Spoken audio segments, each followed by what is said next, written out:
आप सभी को नमस्कार। आज हम जानेंगे डायगोनल स्केल के बारे में। जैसे आप सब जानते हैं कि अगर जब हम किसी जमीन का मापी करेंगे तो मापी करने से पहले नक्शा को नापा जाता है। तो नक्शा नापने का जो यंत्र होता है, जिसमें पहला यंत्र होता है गुनिया, डायगोनल स्केल, प्रकार। यह तीन तरह के यंत्र से नक्शा को मापा जाता है। गुनिया के बारे में पहले बता चुके हैं। आज हम इसके माध्यम से जानेंगे, इस वीडियो के माध्यम से जानेंगे डायगोनल स्केल के बारे में कि अगर किसी नक्शा को हमें नापना है तो डायगोनल स्केल के माध्यम से कैसे नापेंगे, डायगोनल स्केल किस आकार का बना होता है या कितनी जरीब की बनी होती है, साथ ही साथ इसका प्रयोग किस प्रकार से नक्शा मापने में किया जाता है। डायगोनल स्केल जो होता है, आप लोग भी अमीन के पास देखे होंगे इस तरह का यंत्र, इसी का नाम है डायगोनल स्केल। यह प्लास्टिक का नहीं, यह लोहे या पित्तल का बना रहता है। जैसे हम गुनिया में बताए हैं कि गुनिया जो है वह प्लास्टिक की बनी होती है, उसी प्रकार डायगोनल स्केल प्लास्टिक का नहीं, लोहे या पित्तल की बनी होती है। डायगोनल स्केल की लंबाई जो है 6 इंच होती है, चौड़ाई 2 इंच होती है। इसी का हम चित्र बना के बोर्ड पे समझाने का प्रयास कर रहे हैं और इसका चित्र हम इस प्रकार बनाए। इसी आकार का डायगोनल स्केल होता है, जो नक्शा नापने में किया जाता है। जब हमें किसी नक्शा को नापने की जरूरत पड़े तो हम गुनिया के अलावे डायगोनल स्केल से भी जमीन को, नक्शा को नाप सकते हैं और इसका भी प्रयोग नक्शा नापने में किया जाता है। और इस पे नक्शा नापना जो होता है गुनिया से थोड़ा आसान होता है। तो हम जब कोई नक्शा को नापेंगे गुनिया के साथ साथ डायगोनल स्केल पे भी नाप सकते हैं, कोई दिक्कत नहीं होगा। देखिए, डायगोनल स्केल से नक्शा नापने के लिए पहले इनका बनावट जानना होगा। डायगोनल स्केल जो है, इसकी लंबाई 6 इंच, चौड़ाई 2 इंच होती है। यह 30 जरीब की बनी होती है। जैसे गुनिया बताए थे कि गुनिया जो है वह 10 जरीब की बनी होती है, उसी प्रकार डायगोनल स्केल जो है यह 30 जरीब की बनी होती है। अर्थात इस डायगोनल स्केल से हम नक्शा को एक बार में 30 जरीब तक का नाप सकते हैं। कोई प्लॉट जैसे बड़ा है तो उसको हम इससे नाप सकते हैं। कैसे नापेंगे, तो पहले इसका बनावट जानना होगा। तो यह समझ गए कि यहाँ से यहाँ तक की जो इसका कार्य करने की जो क्षमता है वह है 30 जरीब। डायगोनल स्केल 3 भाग में बटा हुआ रहता है। इस तरह से देख सकते हैं, 1 2 3। तीसरा भाग जैसे हो गया, या एक भाग या दूसरा भाग या तीसरा भाग, या इधर से कहेंगे पहला भाग, दूसरा भाग, तीसरा भाग। तो यह हो गया पहला भाग या दूसरा भाग या तीसरा भाग।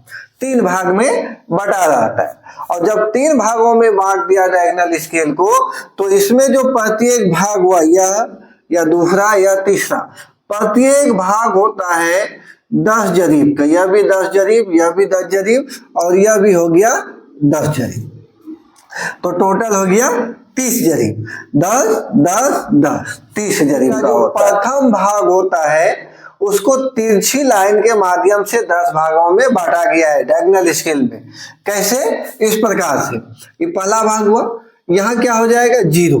तो यहाँ से एक रेखा खींची गई और यहाँ से जब खींची गई तो यहाँ लाके इसको सटा दिया कोण में। तो इसी को बोला गया तिरछा लाइन। मतलब इस तरह से सीधा नहीं खींची गई, इस तरह से खींची गई टेढ़ा करते हुए, तो इसी को बोला गया तिरछी लाइन। चलिए, तो यहाँ से खींची गई, यहाँ से एक हो गया, यहाँ लाके सटा दिया। तो यहाँ से यहाँ तक में टोटल 10 तिरछी लाइन खींची गई। 10 तिरछी लाइन, जैसे 1 2 3 4 5 6 7 8 9 10। जब प्रथम भाग को तिरछी लाइन के माध्यम से जब फिर से 10 भागों में बांट दिया गया, तो यह जो छोटा छोटा कॉलम बनता है डायगोनल स्केल में, तो यह प्रत्येक कॉलम जो है वह होता है 1 जरीब का। इस पे नक्शा नापने से पहले आपको कॉलम को जानना जरूरी होगा। तो यह जो एक कॉलम होता है 1 जरीब का, इससे अगर कोई नक्शा नाप रहे यहां से लेके यहां तक आ जाए कोई जमीन, कोई नक्शा, तो हो जाएगा 2 जरीब। कोई नक्शा यहां से लेके यहाँ 3 नंबर पे आ जाए, तीसरा कॉलम पे आ जाए, तो वह हो जाएगा 3 जरीब यानी 300 कड़ी। चौथा पे आ जाएगा तो 4 जरीब 400 कड़ी। उसी तरह फिर इसको क्या किया, सीधी लाइन के माध्यम से 10 भागों में बांटा गया। यहां से निचला लाइन हो गया 0, यह हो गया 1 2 3 4 5 6 7 8 9 10, मतलब इधर से भी 10 भागों में बांट दिया। तो इधर से जो 10 भागों में बांटा, तो यह जो एक कॉलम बना यहां से लेके यहां तक में जो एक कॉलम बना, तो यह एक कॉलम होता है 10 कड़ी का। इधर से एक कॉलम होता है 10 कड़ी का। यही ध्यान में रखना पड़ेगा कि साइड से बाएं तरफ से, डायगोनल स्केल का बाएं तरफ से जो है यह वाला लाइन, यह एक कॉलम होता है 10 कड़ी का, और ऊपर से 0 से 1 पे अगर कोई नक्शा आ जाए तो वह होता है 1 जरीब यानी 100 कड़ी का। इस चीज को जब हम समझ जाएंगे तो इस पे नक्शा नापना बहुत आसान है। समझ गए कि इधर से कोई नक्शा 0 से 1 पे आएगा तो 10 कड़ी, 2 पे आएगा तो 20 कड़ी, 3 पे आएगा तो 30 कड़ी, 4 पे आएगा तो 40 कड़ी, और इधर से 0 से 1 पे आएगा तो 1 जरीब, 2 पे आएगा 2 जरीब, 3 पे आएगा तो 3 जरीब। साथ ही साथ डायगोनल स्केल में ऊपरी भाग में इस तरह से लिखा हुआ रहता है 16 इंच बराबर 1 मील। देखिए यहाँ पे लिखा होगा, है ना। तो यहाँ यह शब्द जिधर लिखा हुआ है उसको ऊपर रखा जाता है। जब हम नक्शा नापने के लिए डायगोनल स्केल लेंगे सामने, तो लिखा हुआ भाग क्या रखेंगे, सामने आगे की तरफ रखा जाता है। चलिए इस तरह से हो गया। जब हम कॉलम समझ जाएंगे तो इस पे नक्शा नापना आसान है। कैसे आसान है समझिए। देखिए कोई भी नक्शा हम पहले भी बताए, डायरेक्ट गुनिया या डायगोनल स्केल से नहीं नापा जाता है। डायरेक्ट जब हम नापेंगे तो उसमें क्या होता है कि थोड़ा सा भी अगर डायगोनल स्केल या गुनिया आगे पीछे हो जाता है तो वहां 5 10 15 कड़ी गलती होने का चांस ज्यादा रहता है। इसलिए क्या किया जाता है कि जब भी हम नक्शा नापेंगे, उसको नापने के लिए हम परकाल का मदद लेंगे। परकाल के बारे में आगे भी बताए हैं, इसका मदद लिया जाता है। और इससे क्या करेंगे, जो भी नक्शा है, इस तरह से नक्शा है, परकाल में 2 नोक होता है एकदम नुकीला, और इसका दोनों नोक हम क्या करेंगे, नक्शा के दोनों कोण पे रखा जाता है। इस तरह से हम नक्शा पे बैठा लेंगे, इस तरह से दोनों कोण पे अच्छे से आपको रखना है कि जरा सा आगे पीछे नहीं। इस तरह से जब हम बैठा लेंगे तो परकाल क्या होगा, आपस में फैल जाएगा। जब फैल जाएगा तो यह अपने से आपस में नहीं सिकुड़ेगा, तो यह क्या होगा, थोड़ा सा यहाँ पे टाइट होता है।